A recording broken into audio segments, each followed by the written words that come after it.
So it is finally time for part 2 of every single Warhammer 40k faction explained. Let's react to it. Hey all, this is part 2 in a 2-part series on the Warhammer races. If you haven't seen part 1 yet, we do the Imperial Already Band. did it. You check that out in the description, and I would highly recommend you watch that to get context for this episode. Let's if you go. already have, let's ahead and keep on watching. So after an entire episode of nothing but humans, we can now talk about chaos, which involves humans again, but a little bit less. We also got demons and shit. Yes. I just felt someone grab my ass. What the heck? Like hard, Nick. So, as I've mentioned many times before, we've discussed the warp, the immaterium, the hellish landscape, the purgatory dimension realm between the material realm of our existence. Now, in the warp, it's terrifying, horrible. There are demons everywhere. Things are crazy. All your minds and thoughts and emotions get projected there. It is both formless and empty. It is vast and tiny. It obeys the laws of time and physics while simultaneously does absolutely nothing of the sort. It is a hodgepodge and a culmination of just unknowable, eldritch, horrifying shit. And there are 4 gods that permeate in chaos and the warp. These are the 4 major chaos gods. And if we wish to learn about chaos, we need to learn about each and every single one of these chaos gods. First up, we have Khorne, and he is the easiest. Khorne is your classic Satan. He is all about anger, murder, fighting, blood, guts, death. You ever heard the term blood for the blood god, skulls for the skull throne? Yeah. That's Khorne. The whole idea is that... but the thing is, he's also honest. Like, he's not like a treachery type of character. He's always honest. He wants to fight head on. He never betrays anyone. Like, this dude, at least this case God is honest, man. This is what I appreciate. Even though he massacres like a bunch of civilizations and planets and shit. All about the fury and strength of battle. He doesn't care where blood comes from, so long as blood is flowing. He wants to fight and murder and carnage and slaughter and death. That is Khorne. Very simple to understand. Next up, you have Tzeentch, and Tzeentch is the god of change. However, the god of change, permeates in so many different other ways. He's the most eldritch of all the demon gods. And also a wild card, I guess. He has this weird way to always be plucking at the strings of the universe. He's always conniving and scheming and doing his best to cause as much little bullshit as he can. Tzeentch is unknowable. Everything that makes sense, he will and won't do. Every future and setting and every type of destiny or fate is all foretold and also changeable. It is set in stone while also completely random. Yeah. He knows whatever... Like, I think Tzeentch wants an endless conflict. Like, this Chaos God doesn't want to let the other Chaos gods win over, like, the normal material realm. But he also doesn't want, like, every other species to win either. I think he wants this constant conflict where he helps out, like, every different faction for just the hell of it, like, you know. Everything is going to happen, fun. And also that none of it's going to happen. You would ask Tzeentch a question. That question leads to 3 more questions, and those questions lead to the heat death of the universe, which asks 4 answers to those questions. And then he thinks to himself, what are questions even really? And are you even asking the questions, or are you simply giving paths to answers and other horse shit? Tzeentch is just, I'm gonna fuck with stuff. He is yes and he is no. He is the understanding and he is complexity. He is unknowable. And that's what the God of Change is about. Very bizarre. And he likes birds a lot. I don't know why. Next up, we got Papa Nurgle. Papa Nurgle, the best Chaos God in my opinion. He loves you for who you are. Probably not. He will murder you just the same. But Papa Nurgle is about rot, pestilence, death, and decay. He is the end of everything. Him and Tzeentch do not like each other very much because where Tzeentch represents change and adjustment, Nurgle represents stagnation and death. He is all about miasma and pestilence and large bloat and pus and organs. It's disgusting. And people just being sedentary, sloth. He is the idea that everything will rot and decay and die. Nothing is certain besides decay and death. All of us will end up the same way, broken down, through just sheer never-ending decomposition. So the joke that Nurgle always loves you is generally because of that, because we all end up the same. We all rot, and we all die and wither. That's Nurgle, and he's got a general theme of course, pestilence and different kinds of diseases and sickness and things of that nature. That's generally Nurgle. He's pretty easy to understand as well, and he chunk! Finally, we have the youngest of the Chaos Gods, and that is Slaanesh, also known as the Prince of Pleasure, or the God of Unspeakable Ecstasy. Like, I can remember that Slaanesh only existed because, or was summoned, I guess, because, like, the Elder Civilization, fucked themselves, like, really hard, like, literally, and the worlds were all destroyed, nearly all of them, and it was a clusterfuck, man. That's why the Elder Civilization is like kind of down right now, and they can't really conquer shit. Like they're like a really small minority right now in the 40k universe. That's what I think. Slaanesh is generally referred to with sex, but it's not only sex, it's just that's a good avenue if you want to make stuff.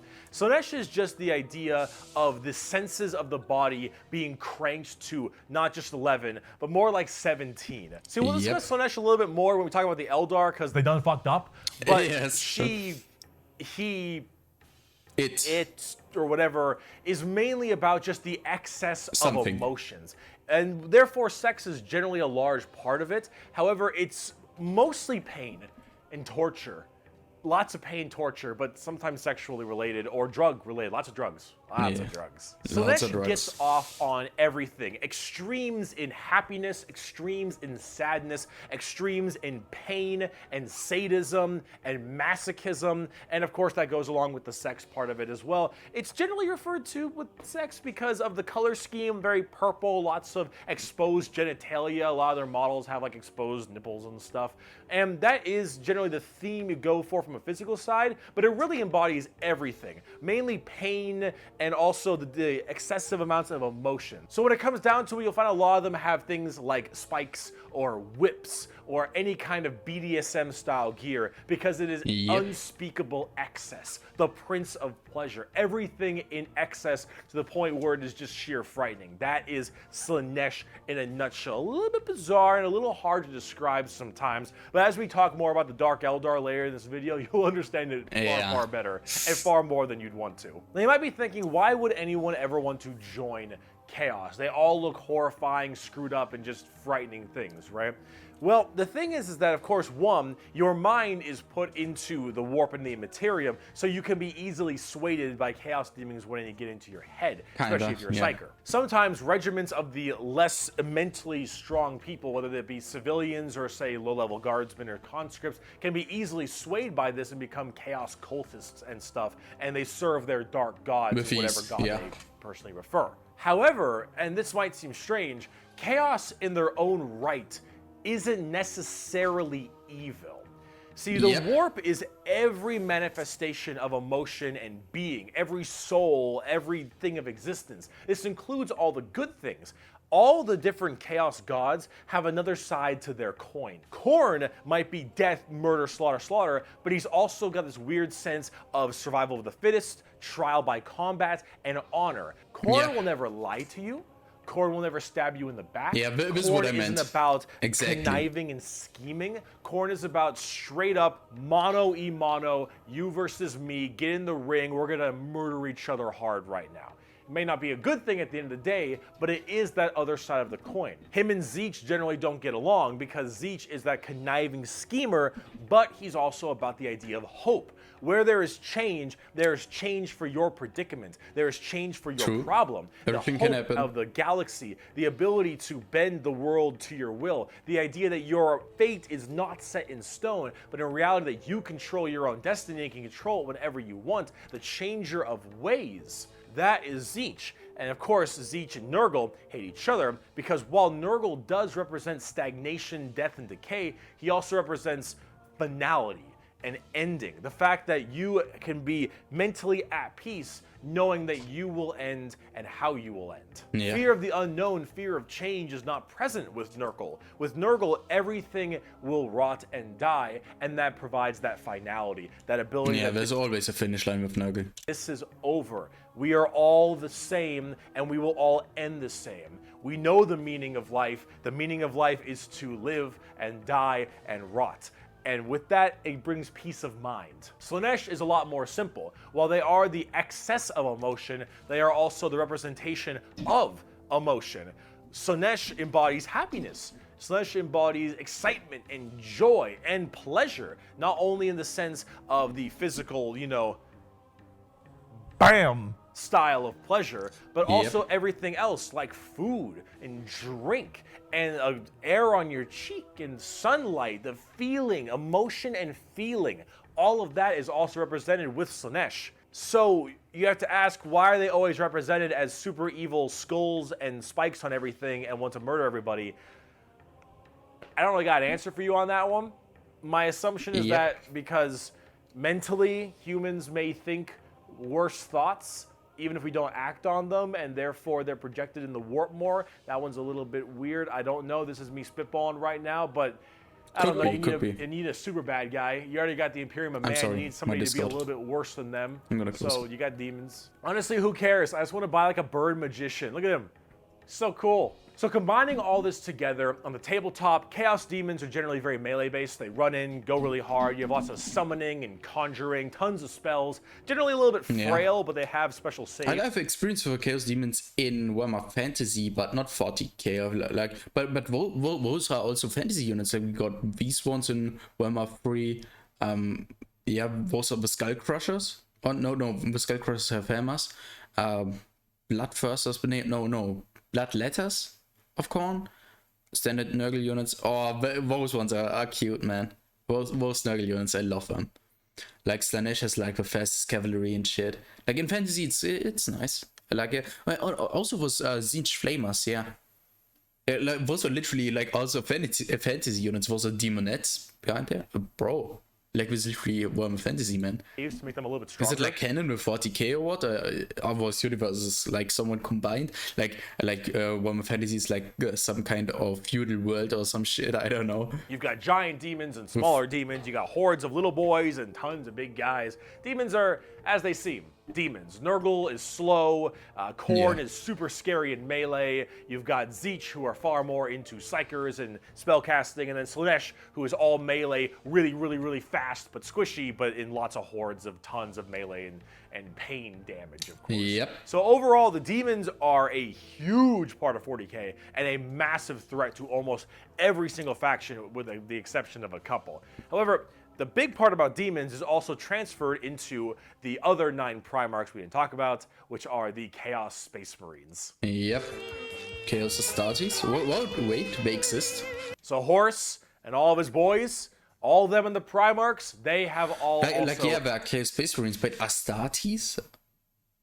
Well, what does that mean? Become Chaos Boys, and they all have their own special Chaos Legions, specializing in so many different things, just like the Adeptus Astartes, the Angels of Death, the regular Space Marines. Chaos Space Marines aren't a whole lot different than the regular Space Marines. They have the same armor, generally the same training and toughness. They just specialize in different kinds of things. And also a lot of the Primarchs have ascended into greater is it greater demons?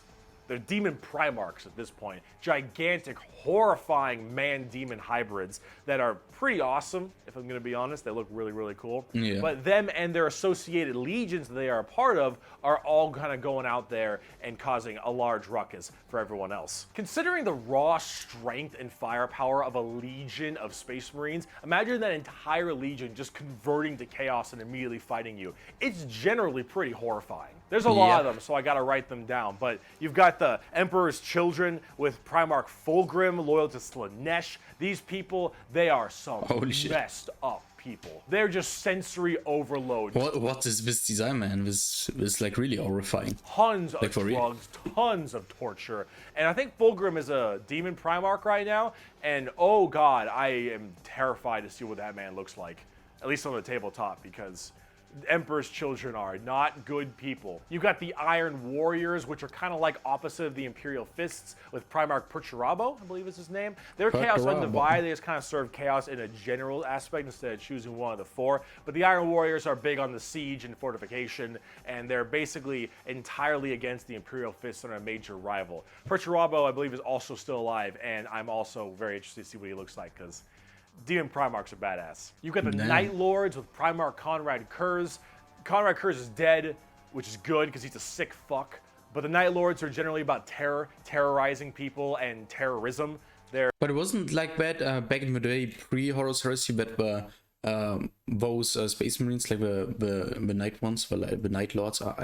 Bro, what I called again? I literally forgot it after like 10 seconds after he said it. But he had like tactics where he like feared a planet so much that so many losses were denied, so not that many people would die. Like he like brutally massacred like some provinces or some shit on the planet, but it was so horrifying that the people would just surrender after that, because they don't want to see that happen to themselves, I guess. And that was like some kind of damage control. They're generally about fear, and rightly so. You've got the World Eaters with Primarch Angron, still alive, also excited to see. Angron, if you think you've known an angry person, Angron is the angriest son of a bitch you will ever know. Yep. Angron removed parts of his brain that didn't make him angry, so he could be angrier. Angron. Fucker's mad. You've got the Death Guard with Primarch Mortarion. They actually have their own special codex and their own major army on the tabletop. Mortarion himself is actually one of the models, and look at him. Damn, look at him. It's like, so literally cool looking. Of course, Nurgle based, obviously. So very slow, but very tanky. You've got the Word Bearers with Primarch Lorgar. Lorgar is, I believe, still alive. I don't know what's up with him at the current moment, but the Word Bearers are generally the people who caused all the major problems in the beginning.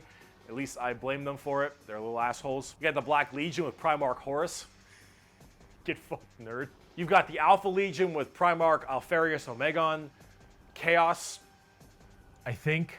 And then finally, you've got the Thousand Sons with Primarch Magnus the Nerd. Thousand Sons also have their own book, just like the Death Guard. Magnus is also a tabletop model. He looks super cool, as you can tell. And they're all super heavily Psyker and kind of Egyptian themed. They look pretty neat. But overall, with all of these Chaos Space Marine factions, you can play as a lot of different ones, but the main ones that you can really work at are standard Space Marines, Chaos Space Marines, as well as the Death Guard and Thousand Sons, as they are the most fleshed out, especially on the tabletop at least. See this right here? This is a really good way to describe the Chaos Space Marines. What the thick-headed fools with their broken corpse of an emperor fail to understand is that not only can they never defeat us, but they cannot hide or flee or shield themselves from the triumph of chaos. They are finite and we are unbound, undivided. They must not err, or they shall fall to heresy. All who fall join our cause. Every imperial fool who dares to open his eyes is a willing recruit. They strive merely to hold back our fury and might, and it consumes them. Thus, you can see chaos is inevitable. We lurk not only beyond their grasp and at their gates, we lurk within the darkness of their souls, on the tip of their tongues, in their tortured dreams. We are them, but freed from the shackles of ignorance. We are them, grown strong, evolved. We are them, but so much more. As hardcore as that quote is, the saddest part is they're mostly right. Chaos is basically unkillable. You could probably get rid of Space Marines a decent amount, the Chaos Space Marines that is, but every soul that dies goes to the warp. Every Chaos soul will end up back in the warp. And depending on how hard you killed them, they will come back at some point. Every demon you banish will return at some point. Chaos is unstoppable. The warp is unending. And while maybe there is at some point some way to stop them somehow, the resources to do so, the requirements to do so, are so far beyond the reaches of man and the other races at the current moment that really it's just an unstoppable force that just keeps on coming and is just barely being slowed. Chaos is by far the biggest threat. They are without number, their legions are everywhere, and yeah, they're pretty scary. Yeah, but the thing is, aren't like the Tyranids like a much more bigger threat right now, like with the new Warhammer lore? I don't know if it cases or Tyranids are. So, I promise, we're done with humans now. Let's talk about some Xenos. Finally, the Eldari. So let's talk about the Eldar, or also known as the Eldari, which are a super hyper-specialized and very technologically advanced race of, well, elf people. They were, as well, responsible for the creation of Slaanesh, the newest demon god. How'd they do that? Debauchery on a world-ending scale. Yep. So back in the day, it was just Khorne, Tzeentch, and Nurgle. And the Eldar are very, very ancient, millions of years. These Eldar, however, have a bit of a sensory problem. You know, every kind of pain or feeling that you have is a little bit amplified compared to the normal. However, with Eldar, as their race advanced so excessively, and they became so self-reliant, and everything became so easy, there was no requirement for food production anymore, there was no shortages, everything was basically done. Everyone was so comfortable, and that comfort breeded this weird sedation, and that sedation breeded the requirement for more and more debauchery. Debauchery! Debauchery! Debauchery! When everything you have can be so easily acquired, you will end up down this road of pure debauchery. All of the senses the Eldar had that were so powerful, things like feeling, happiness, sadness, and just evil and good, all needed to be satisfied and satiated. And the desire to satiate these senses grew more and more with worse and worse debauchery. It started off with things like sex and drugs becoming so much more rampant because these are the first things you generally turn to when requirements for living are so easily accessible. It would get to the point that made Sander Cohen in BioShock look sane. All right, this is the kind of debauchery it led to. It was constantly satisfying and satiating these sexual and sadistic or masochistic fantasies that only elevated and elevated, and this was species-wide. People started going down darker, more depraved, and more violent paths as time went on. However, some people didn't entirely take to that. Some of the Eldar were looking at this depraved species that they had become and said, no thanks for me, dog, I'm good. And they bailed. These are the Craft World Eldar. They left on these giant continent-sized starships called Craft Worlds. They believed in learning the old ways of the Eldar and pushing away from this depravity and debauchery and going back to their main roots. And so they would segment themselves on these giant craft worlds far in the outer reaches of space. They even had this thing called the Webway. Remember what we mentioned about warp travel with the Imperium? it's a better way than the Immaterium, the warp itself. Well, the Eldar had something way safer called a Webway. And the Eldar Webway is actually like a pocket dimension kind of thing. And in that pocket dimension, there were also more horrible, depraved groups and clans that would spend their time in there. And if you imagine the debauchery was bad already, these were debauchery X10. So all of this continued, and it bloated until Slaanesh just burst forth. All that emotion, all that mental, well, thought processes, I suppose, all of this in such a condensed space. Don't forget, this is all being shot, all their souls as well, into the warp.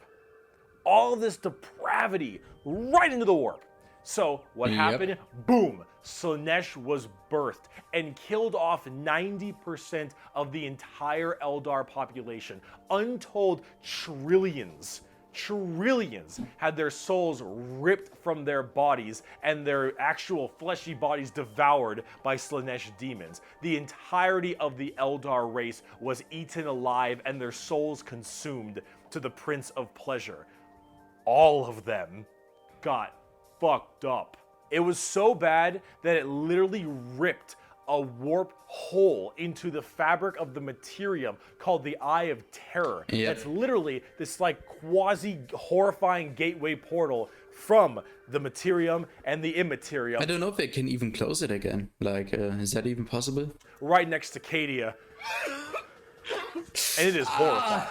So this Slaanesh, also known as He Who Thirsts by the Eldar, slaughtered the entire population except for a couple. Those in the craft worlds were actually not affected by this, as they were so far in the reaches of the galaxy. That crazy crack, that birth of Slaanesh, only affected the ones in the center. So these craft world Eldar were able to escape, but Slaanesh got their sights on them. Every time an Eldar will die, their soul doesn't just pass into the warp naturally. It goes straight to Slaanesh, craft world or not. What about those people in the webway? Well, imagine that giant birth happening, but they were only able to just barely get a grasp onto you. Slaanesh was just barely able to hold on. These people are the Dark Eldar, or also known as the Drukhari. The Eldar population right now is so massively small. It is minuscule compared to any of the other most of the other populations in the universe. The Eldar are consistently having issues trying to get their population up, because as their souls are constantly being hungered from Slaanesh, they realize their entire species is doomed. And they understand it very well. Since the time of the fall, our race has been haunted by what we, in our reckless pursuit of hedonistic indulgence, gave birth to. Though our dreams once overturned worlds and quenched suns, we are now but fitful shadows clinging to the edge of existence. All the stars in the sky cannot blot out the hateful glare of the red moon's eye. The birthing place of the great enemy pulses with all the malice of a demon that is dreaming, casting its shadow over all we have ever done and all we ever shall. Every twisted strand of fate and casting of the runes leads me to this time, to this place, and it is clear that the final battle awaits me at the ancient Crone worlds, a conflict the likes of which has not been seen since the Mon-Kai warred amongst themselves and their corpse of a seer fell to his traitorous son. Is coming, and all my steps lead towards it, no matter that I walk other paths. I see the stars stained red with the blood of the Mon-Kai, and though their wars do not concern me, I would gladly let them destroy one another.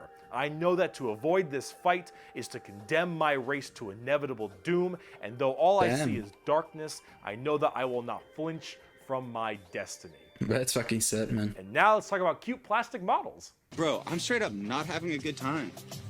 The first playable race we have for the Eldar are the Craft World Eldar, and living in those Craft World starships I mentioned earlier. And each of them have their own kind of Craft World, almost like a Space Marine Legion. Each Craft World is in itself its own special kind of group. And the Eldar themselves are very fast and rely a lot on trickery. They are squishy, a bit weak, but they're very in tune as psychers. Tons of psychers across the entire Eldar population, and their weaponry and abilities are fast and extremely hard-hitting, but of course rather fragile.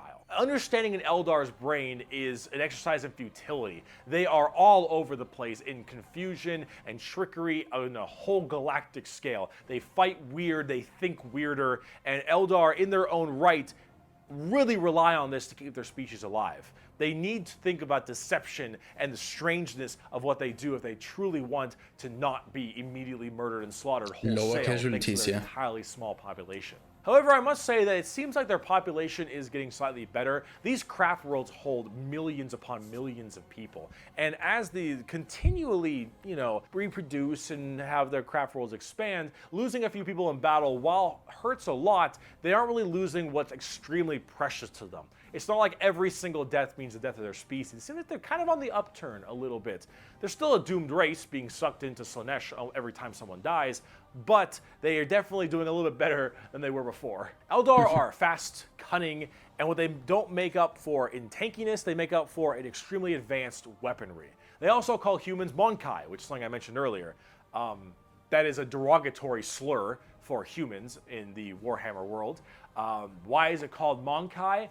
Well, it's because you can't, in your game, call people monkeys. What? On the tabletop, exactly what I said. Not very tanky, generally pretty squishy, hit like trucks, and move at Mach 5. Fast, hit hard, die fast. Yeah, but the models, they don't look great, man. They're kind of outdated, I guess. Exactly how it sounds. They've been good for a very long time. I think like Games Workshop just has their priorities on the normal Space Marines. Like, I think that's a bit sad. We bring only death and leave only carry on. It is a message even a human can understand. Eldar. So, Drukhari. Let's talk about the Dark Eldar. Oh, today's damn. of how fucked up is fucked up. That's fucked up. So those people I mentioned in the webway, in the super deranged cults and the depraved people of the Eldar, in the webway, they didn't quite get a hold onto them. Slaanesh like has them, but it has them on like by the pinky finger. And they're slowly being consumed by Slaanesh, but they found out they can stave her off by doing Slaanesh things. Yep. The Dark Eldar are by far the worst, most horrifying, disgusting. Like, wasn't there some kind of mechanic where you could extend your lifetime when you just torture people?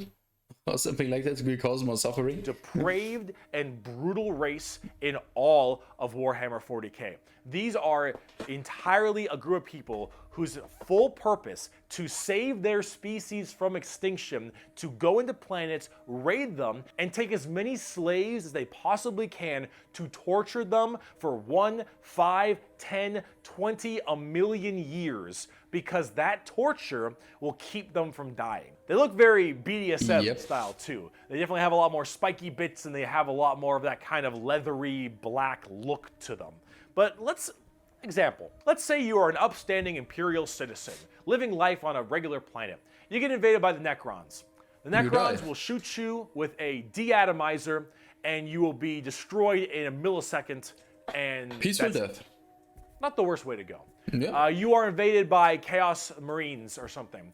You take a bolter shot to the head or a chain sword across your stomach and Hurts you get cut in half. Yeah. Painful, but not the worst.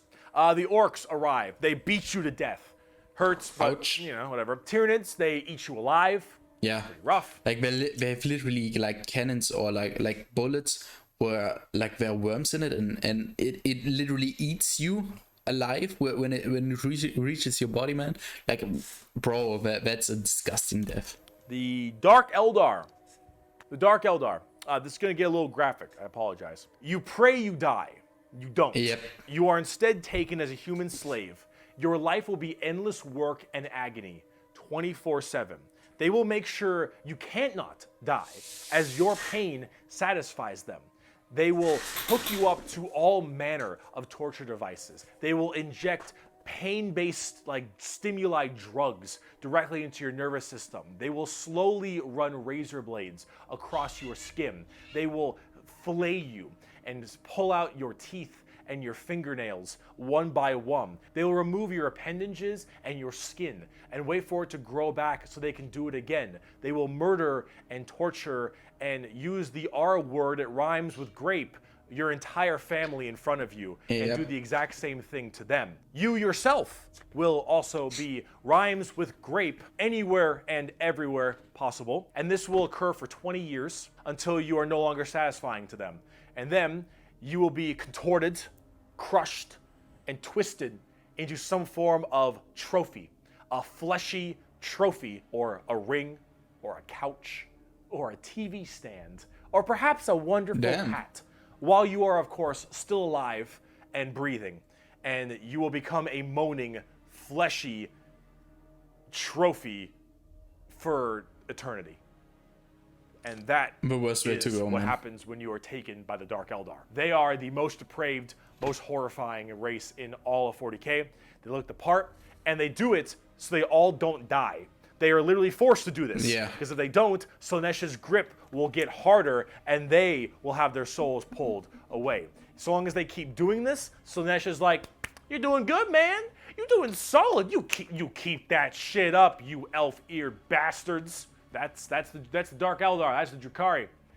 They are horrible. On the tabletop, they're actually kind of like Eldar, but more extreme. They are even squishier than the Eldar, but they hit generally even harder. Fast attacks, skirmishers, really quick, speedy, like get around them, do a lot of damage, get away kind of stuff. That's mostly the Dark Eldar. Look up the definition of grim dark in a dictionary. You'll find a picture of the Dark Eldar. And Sev from Republic Commando. A quote from Mr. Vecht. We are the lords of despair, masters of terror. Dread and agony are our meat and wine, and they are plentiful indeed. Dark Eldar. Let's talk about the harlequins. Clowns. What's the matter, Andy? Bro, back in the day, I thought we were like allegiant to like Zinj. I don't know why, man. You wanna have some fun? The harlequins are a bizarre race of Eldar. They're demonic clown performers. They're like a weird mix of Sander Cohen from BioShock and Jin from League of Legends, but in a more clown theme. They're artists of death and perfecters of their craft. They do not belong to craft worlds or any of the weird Drukhari people. They guard something called the Black Library, which is this giant tome of never-ending knowledge deep in the heart of the Eldar webway, and also guarded by their god named Kegorok, I believe is how you pronounce his name. He is the laughing god, but it's the Eldar's laughing god? And these are the Harlequins, the Harlequin clowns. These are Eldar clowns, okay? So imagine the things that an Eldar, these depraved individuals, would find funny. And this is the god of that. It's a horror clown. These are gods of horror for us normal people. For them, they're like, oh, it's so funny. They're all dying horribly. Honk, honk. They're very bizarre and difficult to describe. They've escaped the ruinous powers of Slaanesh somehow, but their main thing is guarding that Black Library. And the Harlequins just... they're demon clown performers. They're barely any models on the tabletop. They're good in melee. They're demon clowns. I'm not sure. I got a quote. It is too easy for an Eldar to embrace the obscene virtues of chaos, for Slaanesh is nothing more than a manifestation of the Eldar mind in its most wild and unconstrained form. Human morality is meaningless to the Eldar, and to the dark side of the Eldar mind, all life is to be expended at a whim. Cruelty and generosity are but the impulse of a moment. Beauty and sensuality are virtues that can be expressed in bloodshed just as easily as in song.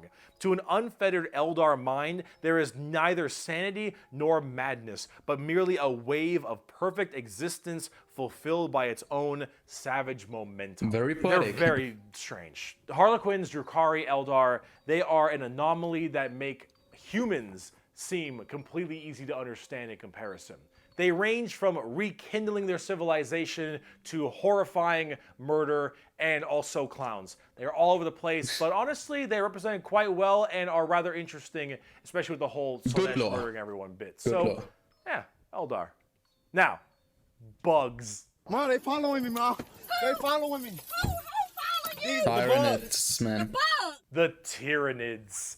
Now, Tyranids, you want to talk something a little more fun, a little more simple than all this crazy Eldar shenanigans? Let's talk the Tyranids. They're bugs. Do they look like Zerg? Hell yeah, they look like Zerg. You want to know why they look like Zerg? Because they were actually supposed to be what Zerg were. Apparently StarCraft was supposed to be a 40k game in the beginning, hence why they look so much like Eldar, Zerg, and the Imperium of Man. Like, kind of Space Marine-y, those Marines, huh? They look a little bit Space Marine-y. Kinda. Maybe. I don't know. You really fucked up on that one, Games Workshop, didn't ya? Tyranids are a giant infestation of unfathomable proportions. These are giant, extremely bio-advanced hive mind organisms that are basically all about absorbing as much biomass as they possibly can to evolve and mutate, to be extremely potent and powerful, and kill and eat anything in their path. They are probably the least evil faction in all of 40k because all they want to do is eat shit. They want to nom nom the entire galaxy. They hangry and we food. Also, this Tyranid hive mind has a presence in the warp. In fact, Tyranids in their own right have a massive presence in the warp. They have a thing called the shadow in the warp specifically, where when they are coming in to invade a planet, they have this weird ability to kind of cut off the warp on all the psychers on that planet.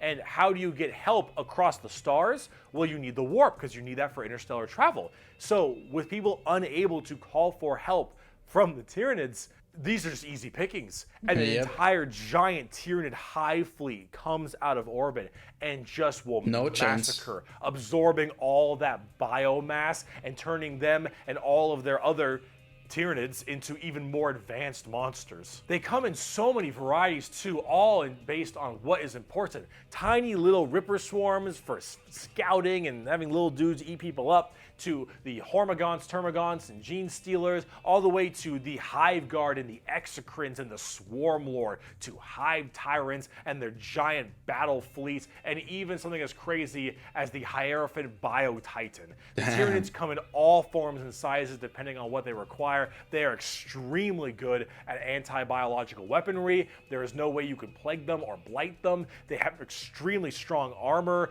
carapaces and such. Tyranids are nigh perfect organisms and are pretty spooky when it comes down to how they handle all of their genetic material. Keep feeding them, they'll keep evolving. They keep on creating new horrifying organisms to spread across the galaxy. And you want to know what the most terrifying part of the Tyranids is? We might be surrounded. There have been around 6 or 7 Tyranid hive fleets. Behemoth, Kronos, all these different kinds of hive fleets. And they've all arrived in the galaxy from different points. Different sections of the Milky Way galaxy have had different Tyranids come through.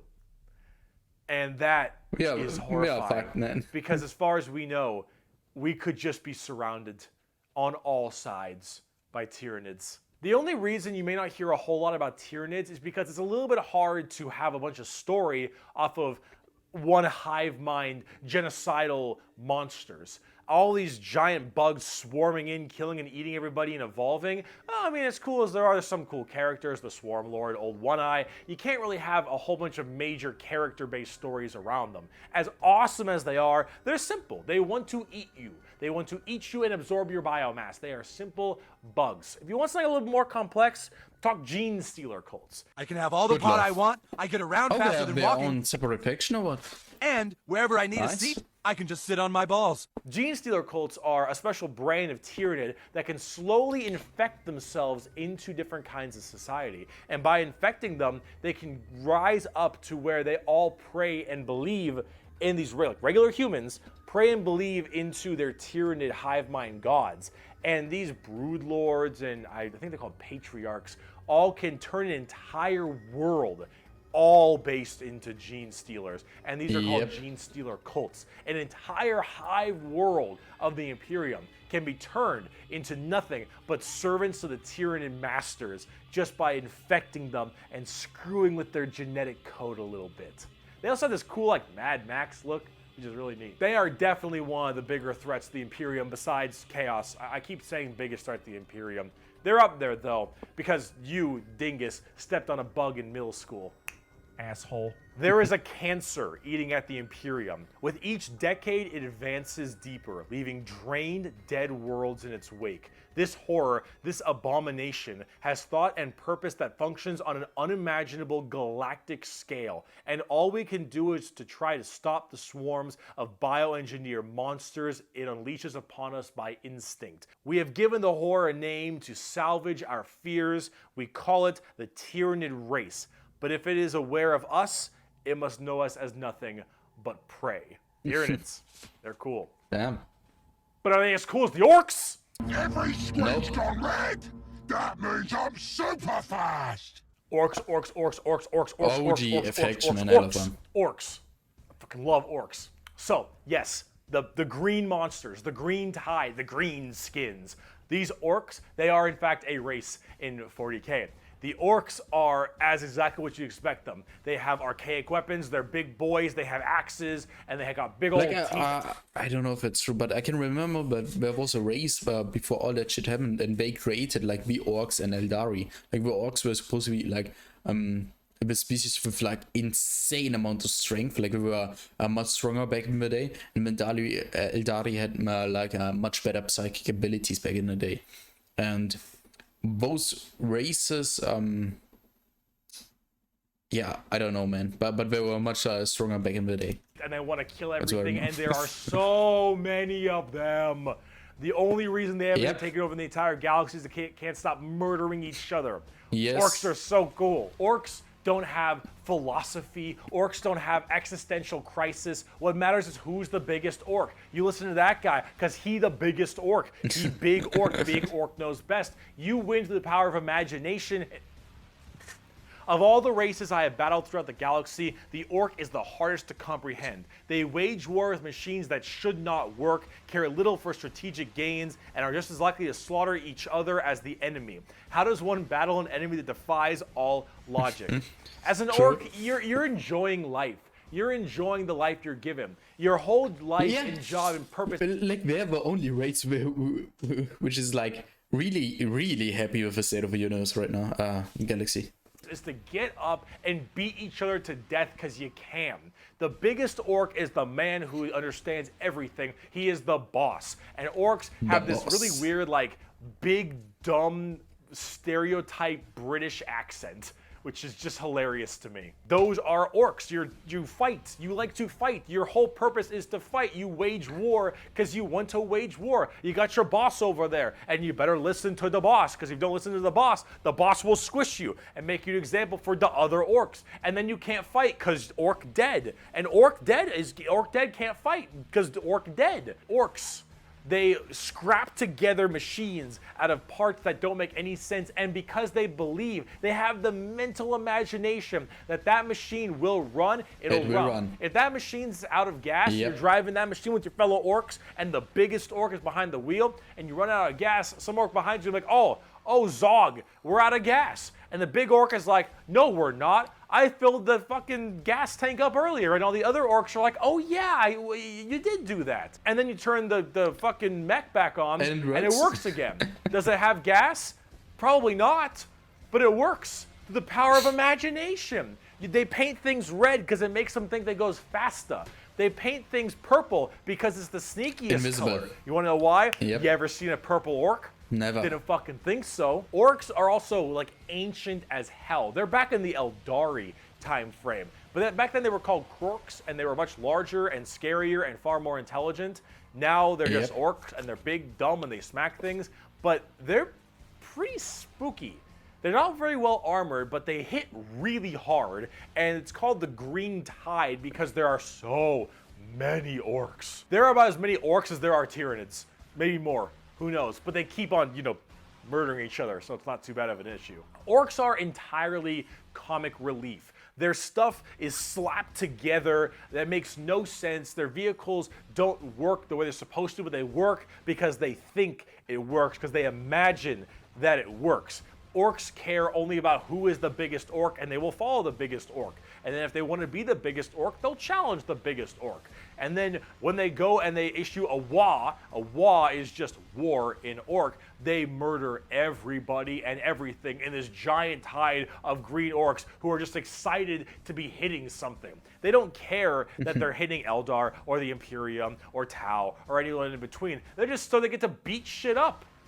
That's orcs. And on the tabletop, they are a total coin flip, and they're really fun. I have never met a salty orc player. I have never met someone who plays orcs and is ever just a bad guy or that guy. Orc players have this kind of fun to them because when you play them, you are completely submitting yourself to RNG. So here's the thing.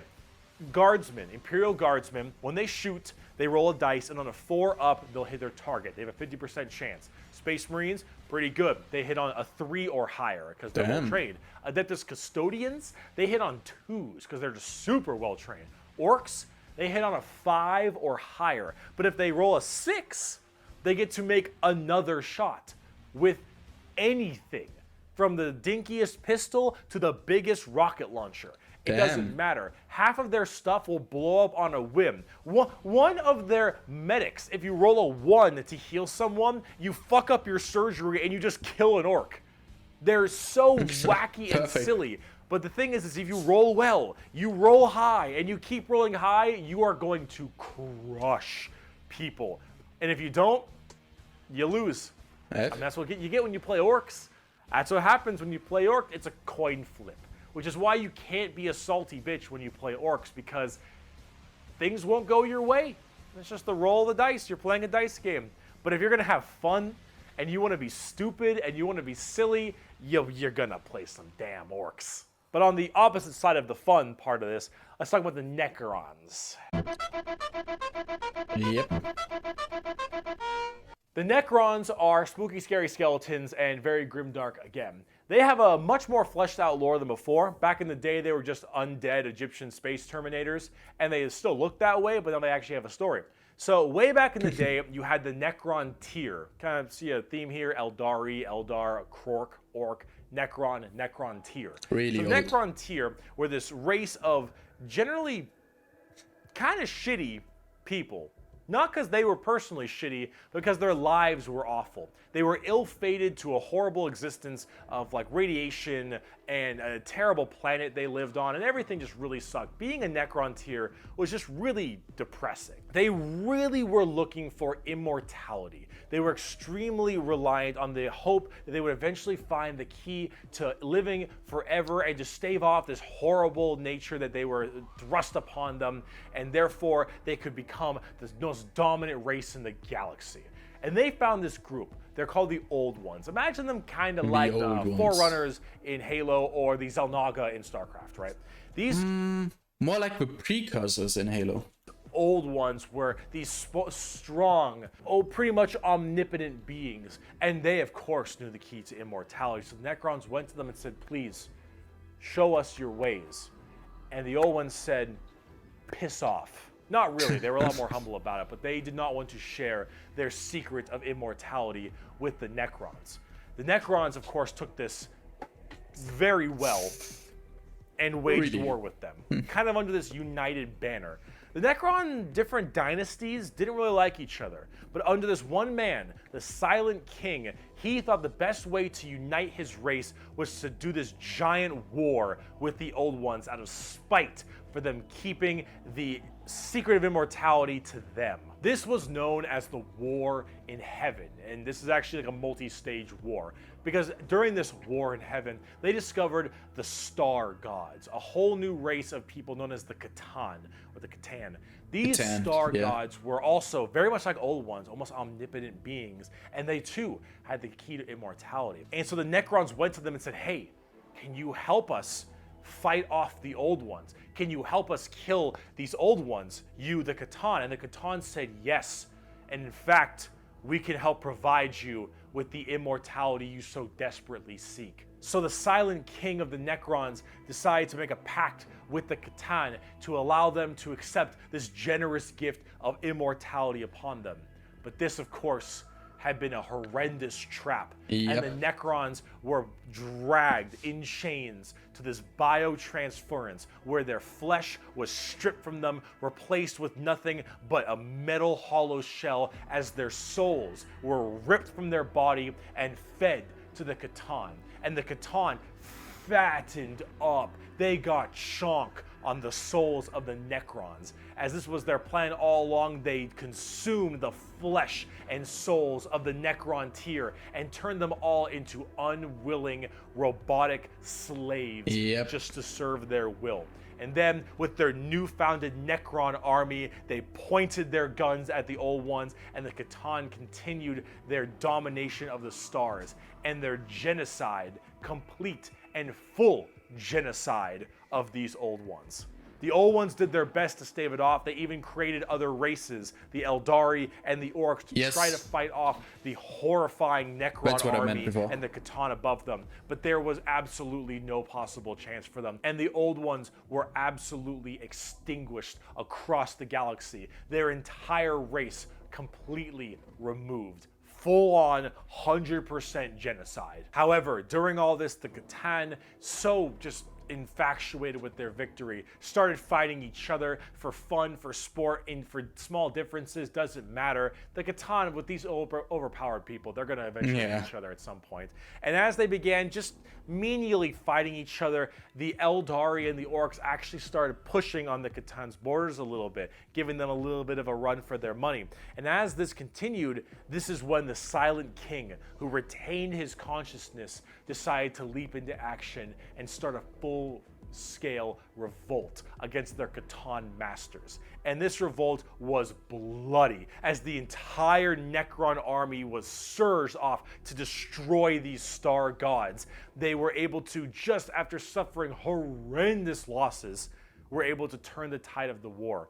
And they took these Catan and they blasted them. Because as these star gods are unkillable, they were able to break them into thousands of shards and entrap them in giant stasis vaults to now actually be slaves to the Necrons. And with the Necrons having the entirety of their old gods enslaved to them, they realized that soon their race was about to be attacked by the overcoming new races, the Eldari and the Krorks. And so what they did is they retreated into giant stasis tombs in order to preserve their energy and their strength for when one day they would be reawakened and they would be able to rule the galaxy that was rightfully theirs. And then some dingus Adeptus Mechanicus guy diddled with a green console, and now the Necrons are back and they see all these primitive races on their lawns and they think, get the fuck off of it. The Necrons are back, super advanced, and they are here to reclaim the galaxy that they so rightfully believe is theirs. Now, at tabletop, but now they got also the immortality and the freedom back. Basically, the souls are like in those robot thingies, and they don't have real bodies anymore. But I guess that's not too bad. If you're not enslaved anymore, it's okay, I guess. They're a lot like that. Tons of undead Egyptian skeleton robots that when they die, they just get right back up because they keep on reanimating. Hard to kill, tons of crazy stuff. You can use the Catan themselves as units to fight with.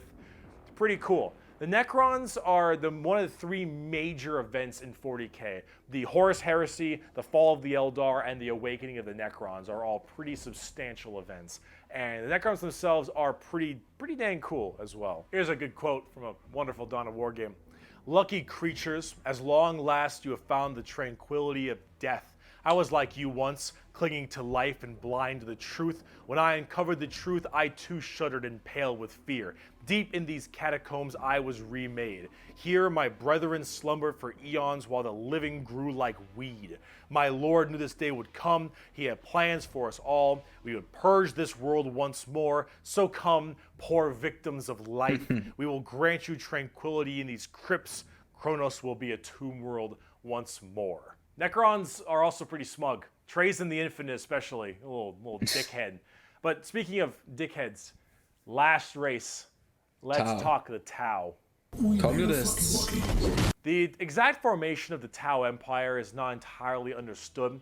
However, a long time ago, many thousands of years ago, in the 40k world that is, some Imperial navigation vessels were going around through different areas, and they saw a primitive race, blue people, smacking each other with sticks and stones. They thought, damn, dumb Xenos race, who gives a shit, and they bailed. Then this giant warp storm occurred right in that major area, unable to be breached. Then, once that warp storm 6,000 years later subsided, hello, those little sticks. Well, they decided to actually have no war of any kind and all just unite together under one flag of the Tau Empire. And now they have gigantic starships and Gundam robots and lasers and railguns and mechs, and they are here to ruin your day for the greater good. That is generally the Tau Empire. They have this kind of feeling of this homogenous group. All species can go underneath the banner of the greater good. The greater good is their idea of the fundamental increase and help of all. In fact, they are most likely the most like the Covenant in Halo, where they have the overarching prophets, being the ethereals, who are actually kind of dicks and like to pull at strings a little bit, but then you have all these different races directly underneath them, kind of similar. And they all work together in this big group as this large, foreboding race that's... Yeah, but here it is for the greater good, and for the one it was for like a great journey. Tries to spread their weirdly... To reach salvation. Okay, but it's actually pretty similar, yeah. Pseudo-religious influence across the galaxy. The alien is not intrinsically evil. Do not hate him. Pity him, his ignorance. Seek to understand his differences and equate him with his inadequacies. Only then will he accept his place in the greater good. That is generally the Tau. And if you're kind of wondering like what their mainly big shtick is, well, they're all about big robots and mechs. They have laser rifles and rail guns. They got giant mechs with tons of missile pods and heavy rail rifles and rail guns and burst cannons and ion accelerators and void shields and all this stuff. And that is generally what the Tau's all about. But you're probably thinking, Bricky, this doesn't sound that evil. This doesn't sound very grim, dark Warhammer. And you'd be right. The Tau Empire really don't have that much of a horrifying, grim, dark style like everybody else. Yeah, it's a pretty naive race, I guess. They're much more younger, new age thing. In fact, they're probably a lot less evil and a lot even better than they are now back in the day because they liked having like that good guy faction. But a lot of us who really like the dark, depressing style of Warhammer didn't really like it that much. So, see, the Tau get a lot of hate, and a lot of that hate isn't necessarily unjustified. It's mainly from a tabletop perspective, but as you can see from all the visuals I've shown you recently, they don't really fit in the 40k universe very well. They lack that super dark, dramatic, kind of high gothic level the Imperium has. They don't have the weird kind of like grungy stuff that Chaos or say the Orcs do. And the Necrons and the Eldar have their own specific style as well. The Tau really do look like something out of Gundam. And while that isn't necessarily a bad thing, it does definitely not fit too well. There's that. There's also the tabletop problem. In tabletop, Tau are horrible at melee combat, but exceptionally good at range combat. So they blast everyone from really, really far away, and they have a million rules to make it so that it's nearly impossible for you to get into melee combat. So it basically just forces you to bottleneck the game into one specific gameplay style, which is gun to gun. And if you're doing gun to gun, they're going to win every time, because they're the Tau, and the Tau are really damn good at shooting. So it's one of those things that make the Tau generally rather hated, and a lot of different reasons for that, both from style and such. But this is actually one of the things I wanted to end this video with, is that the Tau, while they have their issues, you should not be discouraged from playing them. I'll make plenty of Tau weeaboo jokes, of course I will, but it's all generally in good fun. Anyone who legitimately doesn't want you to play a faction is an idiot, and you shouldn't be giving them the time of day. You pick what you think is cool and what you like. In Warhammer, especially now, factions get better and they get worse. They grow and then they fall. You should only be playing what you think is cool. You like the look, you like the models. If you're talking tabletop, that is what you should be going for every time, is what you think is badass, because things change all the time. But the universe of Warhammer has... If I would have gotten into tabletop, I would probably pick something like the Necrons. They seem interesting, like with that revive mechanic, or something which goes in melee. Not a big fan of the Space Marines, because like I don't like to play things which are that popular. Yeah, I'm not the meta slave, but yeah. Seems exciting, man. Has so much going for it. Every faction has something interesting. Every character has a story, and there's a million stories to be told. The universe is vast and exciting, and while it is dark, depressing, and horrible, that is the damn charm.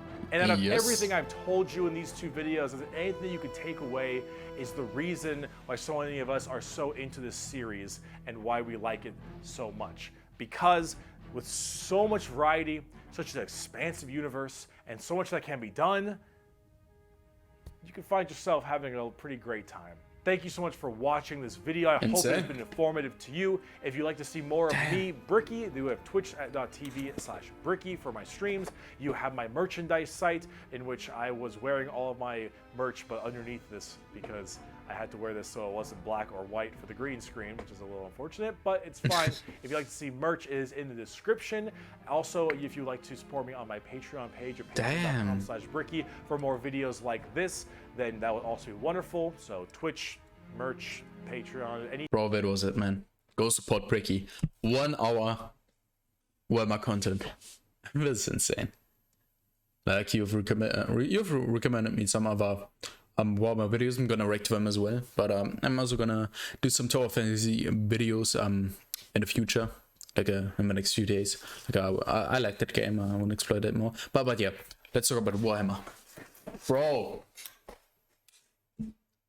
I'm so proud to be a part of his fan base, man. It's insane. I'm also hyped for the new 40k game. Like it's like Vermintide, but in space, I guess. I'm gonna play the Guardsman, dude, because I love the Guardsman. Damn. Bro, what is it? World of Warcraft, like put it under gaming and it is World of Warcraft, I guess. Okay. But yeah, man, that shit's damn exciting. I can watch this all day. Like back in the day, like 1 year ago, I watched like Lutin. I listened to Lutin. Good content as well. And you've recommended me some of his videos. I'm gonna react to them as well. Yeah, bro. This shit's great, man. After 1 hour, I could rewatch this after like a few months again. Like that's good shit. And if you want to see more of his stuff, I guess you can leave a like and subscribe, and go subscribe to Bricky. That's the most important thing, man. It is just good content he does. And I guess see you next time. Wafer out.